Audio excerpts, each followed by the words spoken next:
Hello everyone. तो इस video के जरिए हम लोग पढ़ने वाले हैं क्लास 9 एससीईआरटी के इकोनॉमिक्स का चैप्टर 1। हमारे चैप्टर का नाम है बिहार के एक गांव की कहानी। तो इस वीडियो के जरिए हम लोग क्या क्या सीखने वाले हैं, तो इस वीडियो के जरिए हम लोग सीखने वाले हैं कि उत्पादन क्या होता है, उत्पादन के साधन क्या क्या हैं, और उनको विस्तृत में हम लोग पढ़ेंगे। साथ ही साथ उत्पादन किस चीज़ का किया जाए, इन सारे बिंदुओं को हम लोग स्पष्ट रूप से समझेंगे। जो एनसीईआरटी क्लास 9 का इकोनॉमिक्स है उससे प्रेरित ये किताब है, लेकिन वहाँ पे हम लोग क्या देखते हैं कि एनसीईआरटी में पालमपुर के गांव की कहानी दी गई है, यहाँ पर फतेहपुर गांव की कहानी दी गई है, क्योंकि यह स्थानीय गांव है जो कि बिहार का है। तो बीपीएससी ट्री 4 के लिए तो ये काफ़ी इंपॉर्टेंट है ही, साथ ही साथ क्लास 9 एससीईआरटी के स्टूडेंट्स के लिए भी काफ़ी इंपॉर्टेंट है। तो हम लोग देखते हैं कि इस चैप्टर में डिटेल में क्या दिया गया है। तो इस चैप्टर में शुरू किया गया है बिहार के एक गांव की कहानी से, जो कि एक छोटा सा कहानी है जो 2 पैराग्राफ में दिया गया है। हम लोग उसके जरिए कुछ समझने का प्रयास करेंगे। तो क्या समझने का प्रयास करेंगे कि गांव का अर्थव्यवस्था कैसा होता है, साथ ही साथ उत्पादन से संबंधित कुछ मूल विचारों को समझेंगे हम लोग गांव के स्तर पर। तो कह रहा है कि गांव फतेहपुर में खेती एक मुख्य प्रक्रिया है।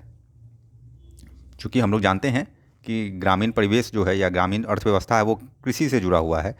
तो उसको आगे हम लोग जानने से पहले जानते हैं कि हमारा फतेहपुर गांव कहाँ है।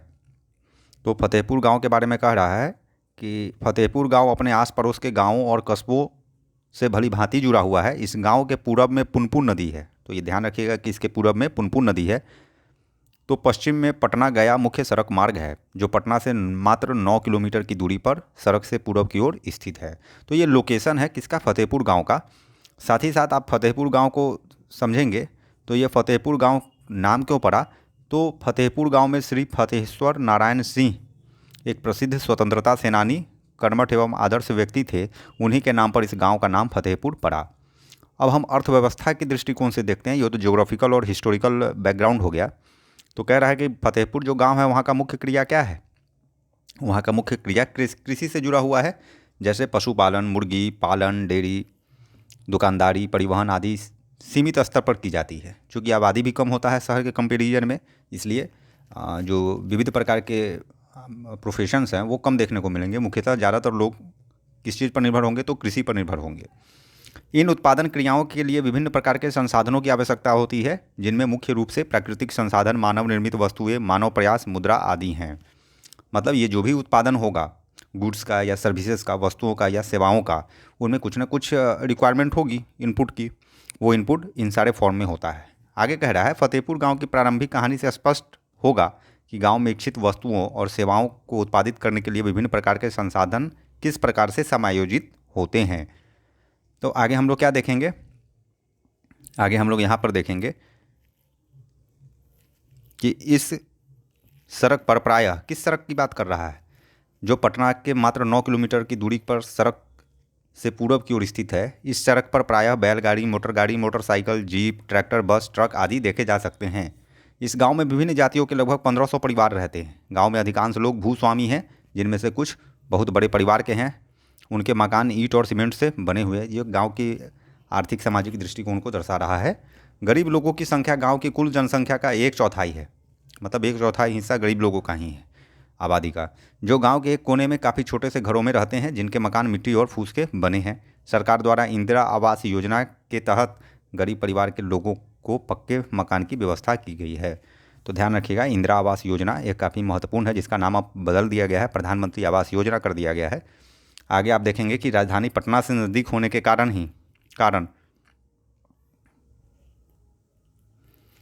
राजधानी पटना से नज़दीक होने के कारण ही घरों में पर्याप्त मात्रा में बिजली उपलब्ध है। मतलब बिजली की दिक्कत नहीं है। हाल ही के वर्षों में सरकार द्वारा बिजली उत्पादन एवं रखरखाव के लिए पावर ग्रिड की स्थापना की गई है। खेती में भी प्रायः सभी नलकूप बिजली से ही चलते हैं और इसका उपयोग विभिन्न प्रकार के छोटे कार्यों के लिए भी किया जाता है। अब गांव में शिक्षा व्यवस्था बता रहा है कि गांव में 6 प्राथमिक विद्यालय, 1 मध्य विद्यालय, 1 हाई स्कूल और साथ ही 1 डिग्री कॉलेज भी है। गांव में 2 राजकीय प्राथमिक स्वास्थ्य केंद्र और 1 निजी हॉस्पिटल भी है, जहां रोगियों का उपचार किया जाता है। डाकघर की सुविधा होने के साथ ही इस गांव में एक आंगनबाड़ी केंद्र भी है, जहां महिलाओं की संगोष्ठी अक्सर देखी जाती है। कला मंच, सामुदायिक भवन, सामुदायिक शौचालय एवं प्रसिद्ध काली मंदिर आधुनिक आकर्षण का केंद्र भी उपलब्ध है। तो ये सारा स्थिति बता रहा है कि वहाँ पर क्या स्थिति है, क्या सुविधाएं दी जा रही हैं लोगों को।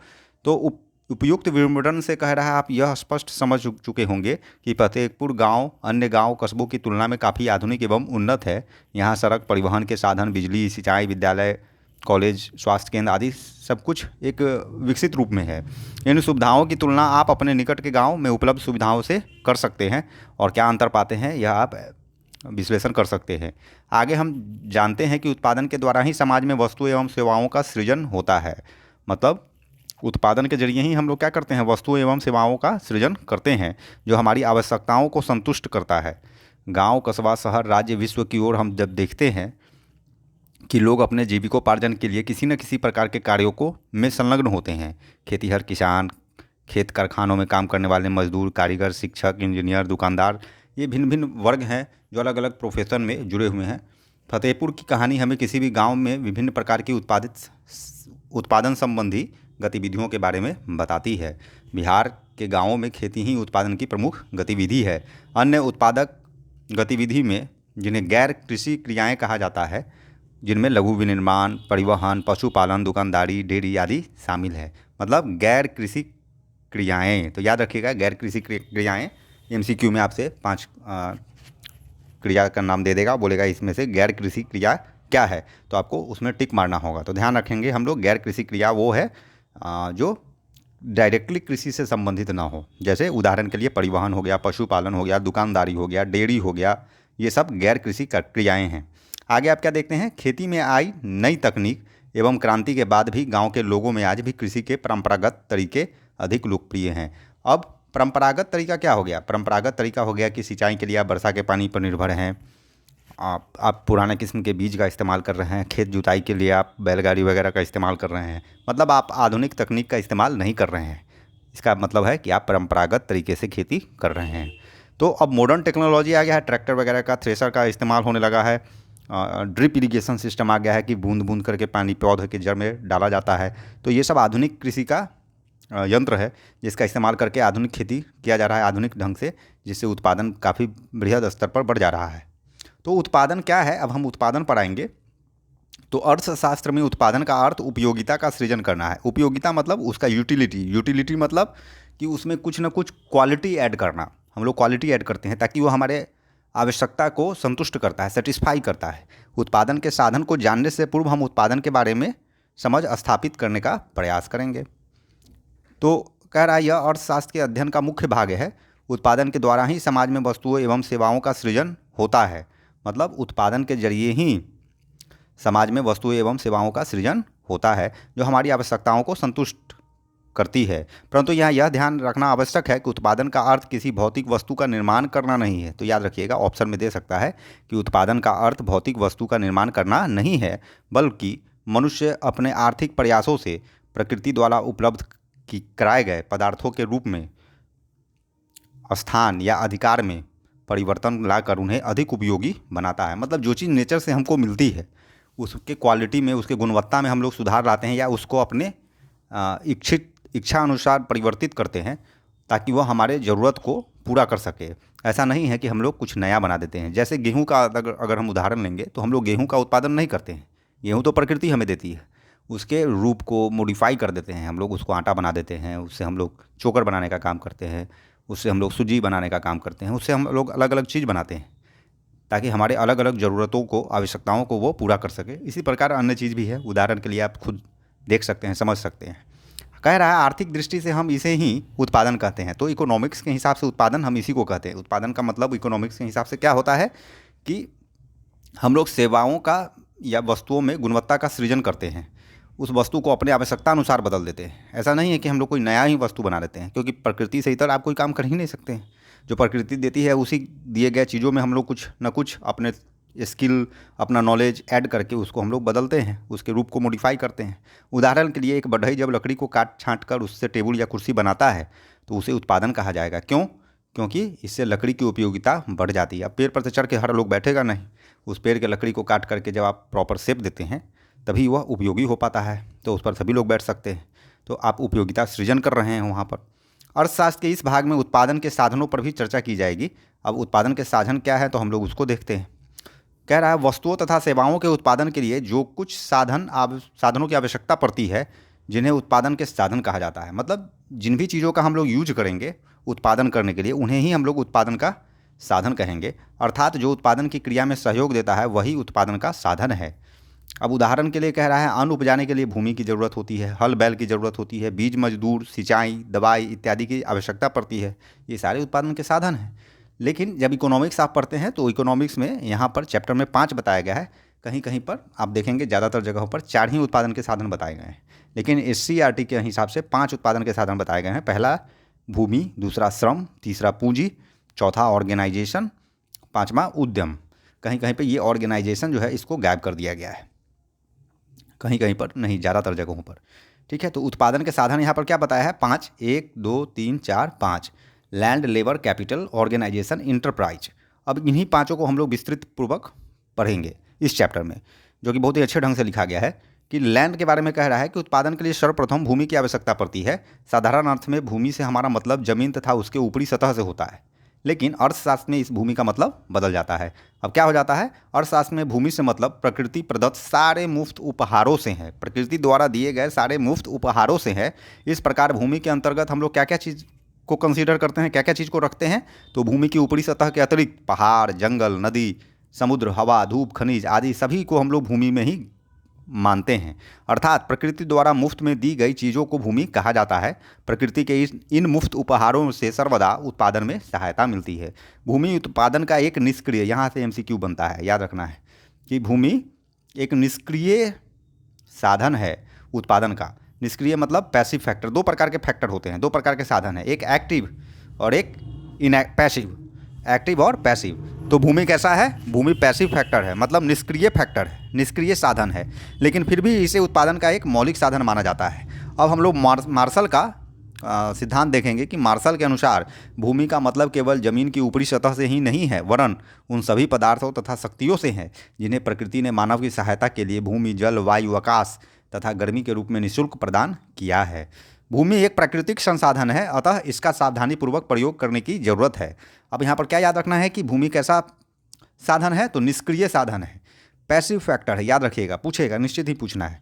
वैज्ञानिक रिपोर्टों से संकेत मिलती है कि खेती की आधुनिक विधियों ने प्राकृतिक संसाधन का अत्यधिक प्रयोग किया है, मतलब दोहन किया है। अनेक क्षेत्रों में हरित क्रांति के कारण उर्वरकों के अधिक प्रयोग से मिट्टी की उर्वरता कम हो गई है। अब कह रहा है लैंड जो है स्टैटिक है, मतलब भूमि स्थिर है। फतेहपुर में खेती उत्पादन की प्रमुख क्रिया है, ये हम लोग पढ़ चुके हैं, जहाँ लगभग 75% आबादी जीविका के लिए खेती पर निर्भर रहती है। वे किसान अथवा कृषि श्रमिक हो सकते हैं। इन लोगों का हित खेतों में उत्पादन प्रक्रिया से जुड़ा है, लेकिन खेती में प्रयुक्त भूमि क्षेत्र क्या है? स्थिर है। फतेहपुर गांव में 1960 से आज तक जुताई के अंतर्गत भूमि क्षेत्र में कोई विस्तार नहीं हुआ है। प्रारंभ में इस गांव की कुछ बंजर भूमि को कृषि योग्य भूमि में बदल दिया है। तब से अब तक इस गांव में कृषि योग्य भूमि के क्षेत्र में कोई विस्तार नहीं हुआ है। बिहार में लगभग अधिकांश भूमि पर खेती की जाती है, कोई भूमि बेकार नहीं छोड़ी जाती। अब जुलाई, यहाँ से इंपॉर्टेंट एक फैक्ट है कि जुलाई से अक्टूबर बरसात के मौसम माने खरीफ फसल में किसान मुख्यतः धान एवं हरी सब्जियां उगाते हैं। इसके बाद नवंबर से फरवरी जाड़े के मौसम में रबी फसल में प्रायः गेहूं, दलहन, तिलहन, आलू की खेती होती है। उत्पादित अनाजों में से किसान अपने खाने के लिए रखकर शेष खाद्यान्न फसलों को अपने पास के मंडी में बेच देते हैं। भूमि के एक भाग में गन्ने की खेती भी की जाती है, जिसकी वर्ष में एक बार कटाई होती है। गन्ने अपने कच्चे रूप में या गुड़ के रूप में व्यापारियों को बेचा जाता है। तो आप देख सकते हैं 2 सीजन के बारे में चर्चा किया है। आपसे परीक्षा में पूछा जाता है यहाँ से खरीफ फसल का सीजन बताइए, तो मंथ में भी पूछ सकता है, या फसल का उदाहरण भी दे सकता है, बोलेगा इसमें से खरीफ फसल कौन है, तो आपको टिक मारना होगा। वैसे ही रबी फसल के बारे में भी प्रश्न हो सकता है।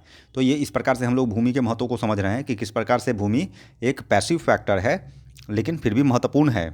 अब यहाँ पर क्या कर रहा है? भारत में सभी गांवों में उच्च स्तर की सिंचाई व्यवस्था नहीं है।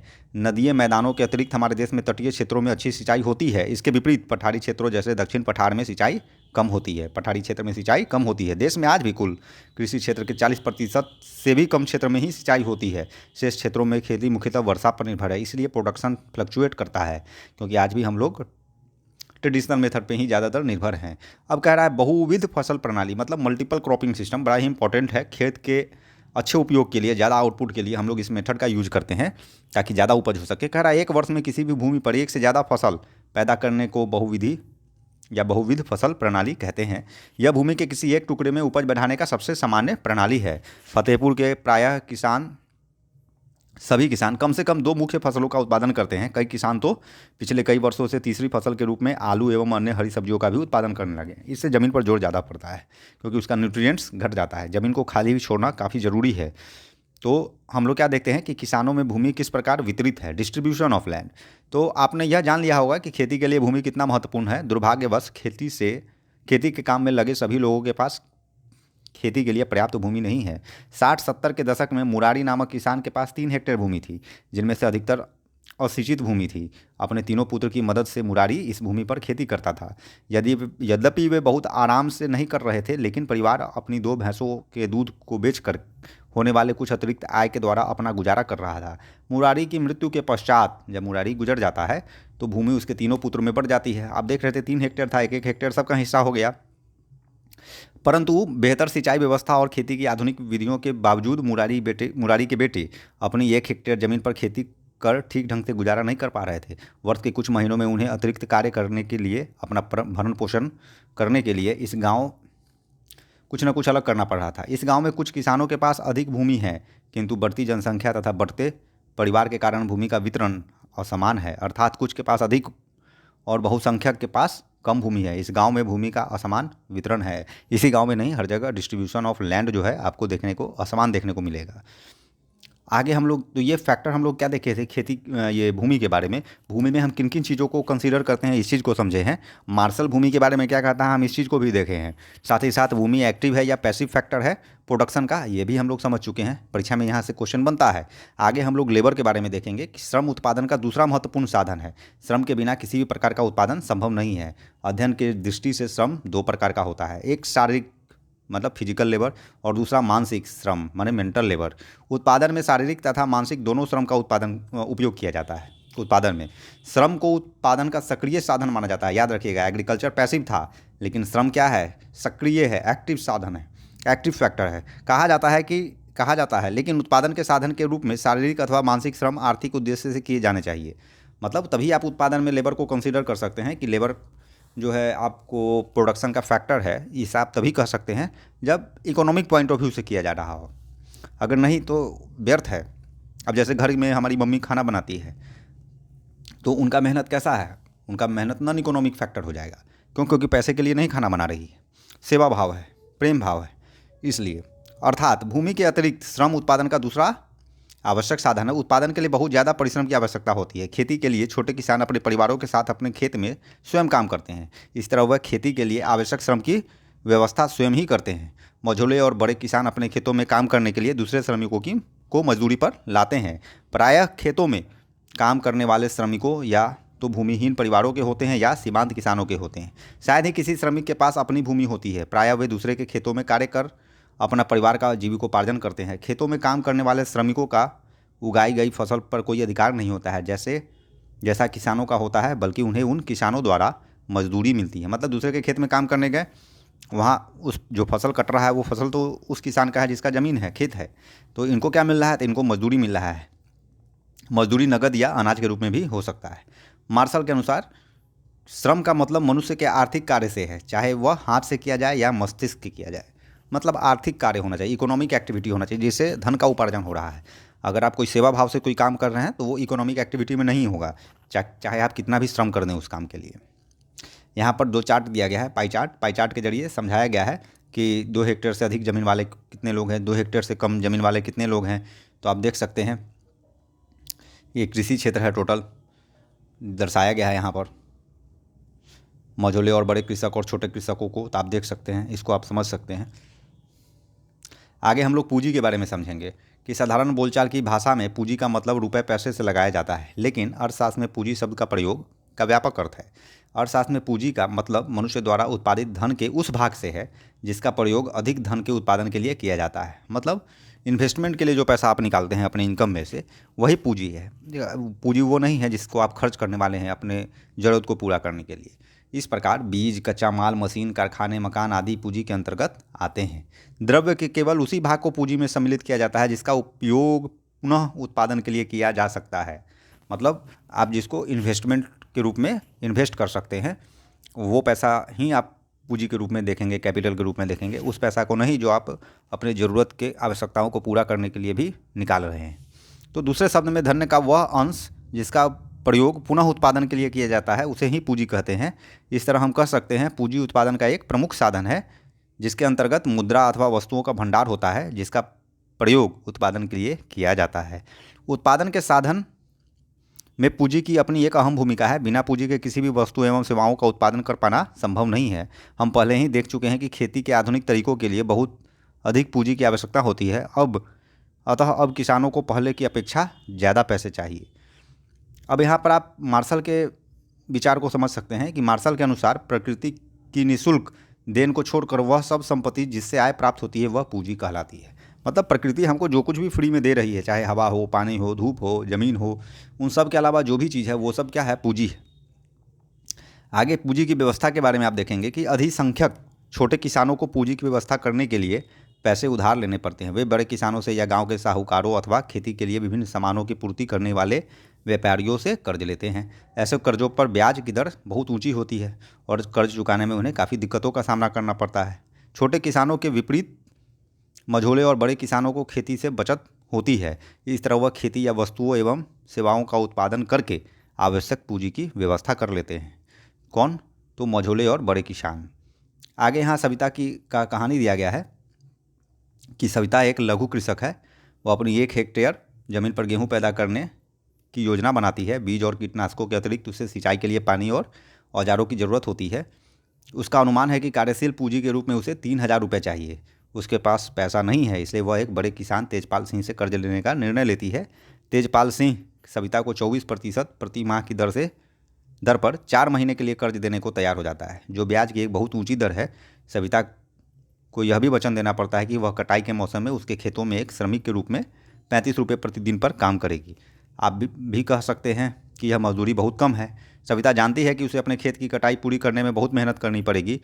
उसके बावजूद वह तेजपाल के शर्तों को मान लेती है और उसके खेतों में श्रमिक की तरह काम करती भी है। तो कटाई का समय ज़्यादातर क्या होता है, व्यस्त समय होता है। 3 बच्चों की माँ के रूप में उस पर घर के कामों की भी बहुत जिम्मेवारी होती है। सविता इन कठिन शर्तों को मानने के लिए तैयार हो जाती है क्योंकि उसे मालूम है कि छोटे किसानों को कर्ज मिलना काफ़ी कठिन है। उसे यह पता नहीं है कि सरकार बैंकों के माध्यम से छोटे किसानों के लिए कर्ज की व्यवस्था करती है। तो ये था कैपिटल के बारे में। आगे हम लोग संगठन के बारे में देखेंगे, ऑर्गेनाइजेशन के बारे में। कह रहा है भूमि, श्रम एवं पूंजी उत्पादन के साधन हैं, लेकिन उत्पादन के लिए आवश्यकता यह है कि उन्हें एकत्रित कर उत्पादन कार्य में लगाया जाए। यह कार्य विशेषकर व्यवस्थापक अथवा संगठनकर्ता द्वारा किया जाता है। इस प्रकार व्यवस्था या संगठन उत्पादन का एक महत्वपूर्ण साधन है। बड़े पैमाने पर उत्पादन कार्य में व्यवस्था या संगठन का महत्व और भी बढ़ जाता है। कम पूंजी पर उत्पादन के साधन को और ही व्यवस्थित ढंग से उपयोग करने की ज़रूरत पड़ती है ताकि सीमित उत्पादन के साधन का समुचित प्रयोग हो सके। जितना ही अच्छा उद्यमी होगा उतना ही व्यवस्था या संगठन चुस्त होगा। यही कारण है कि संगठन उत्पादन प्रक्रिया का एक सक्रिय साधन माना गया है। तो आप याद रखिएगा कि संगठन के बारे में पूछेगा कि उत्पादन का कैसा साधन है, तो आप बोलेंगे सक्रिय, एक्टिव साधन है। अतः हम कह सकते हैं कि उत्पादन के लिए विभिन्न साधनों को एकत्रित कर उन्हें उत्पादन में लगाने की क्रिया को व्यवस्था अथवा संगठन कहते हैं, और जो व्यक्ति यह कार्य करता है उसे व्यवस्थापक या संगठनकर्ता कहते हैं। तो सिंपल हम क्या याद रखेंगे कि ऑर्गेनाइजेशन कैसा साधन है, तो एक्टिव साधन है, सक्रिय साधन है। आगे हम लोग सबसे महत्वपूर्ण चीज़ पढ़ेंगे, साहस या उद्यमी, जिसे अंग्रेजी में इंटरप्राइजेज कहा जाता है। उत्पादन करने में संगठनकर्ता या उत्पादनकर्ता का मुख्य उद्देश्य लाभ प्राप्त करना होता है, लेकिन विभिन्न कारणों और विशेषकर भविष्य की अनिश्चितताओं के चलते उत्पादन में घाटा भी हो सकता है। अर्थात उत्पादन कार्य जोखिम से भरा हुआ है। जो इस जोखिम का वहन करता है उसे उद्यमी या साहसी कहा जाता है। आधुनिक समय में उत्पादन के जोखिम को वहन करने के लिए साहसी की भूमिका बहुत ही बढ़ गई है। यदि उत्पादन के फलस्वरूप साहसी को लगातार घाटा हो तो ऐसी अवस्था में साहसी का साहस टूट जाता है। तत्पश्चात उत्पादन की प्रक्रिया ठप हो जाती है। इसलिए साहसी उत्पादन प्रक्रिया के पूर्व ही यह सोच लेता है कि हमें अंतिम क्षण तक उत्पादन को चालू रखना है। अतः उत्पादन में जोखिम उठाने के कार्य को साहस कहते हैं। उत्पादन में जोखिम उठाने के कार्य को साहस कहते हैं तथा जो व्यक्ति इस जोखिम को उठाता है उसे साहसी या उद्यमी कहा जाता है। तो याद रखिएगा, काफ़ी इंपॉर्टेंट पॉइंट है। आगे आप क्या देखते हैं, उत्पादन के साधन को यहाँ पर मैप के जरिए, फ्लो चार्ट के जरिए समझाया गया है कि उत्पादन के साधन क्या है। लैंड है, लेबर है, साहस या उद्यमी है, ऑर्गेनाइजेशन है, कैपिटल है। तो ये 5 फैक्टर्स इसमें बताए गए हैं। कहीं कहीं पर आपको 4 देखने को मिलेगा। तो कौन सा ऑप्शन गायब कर देता है? तो यही ऑर्गेनाइजेशन वाला को गायब कर देता है। तो इसमें से आपको पता होगा कि एक्टिव साधन कौन कौन है। तो हम लोग पढ़े हैं कि ऑर्गेनाइजेशन एक एक्टिव साधन है। हम लोग पढ़े हैं कि लेबर क्या है, एक्टिव साधन है ना। और बाकी आप खोजेंगे कि पैसिव कौन कौन है। तो उत्पादन क्या हो, व्हाट टू प्रोड्यूस, क्वेश्चन यह उठता है इकोनॉमिक्स में कि उत्पादन क्या हो। तो यह वास्तव में किसी भी अर्थव्यवस्था की सर्वाधिक महत्वपूर्ण समस्या है। इसका कारण यह है कि हम किसी एक वस्तु के उत्पादन को घटाकर ही दूसरे वस्तु का उत्पादन कर सकते हैं। ऐसा क्यों है? क्योंकि संसाधन हमारे पास सीमित है। तो उपभोक्ता वस्तुओं के उत्पादन से हमारी वर्तमान आवश्यकताओं की पूर्ति होती है। यह समस्या मुख्यतः साधनों की आवंटन की समस्या होती है।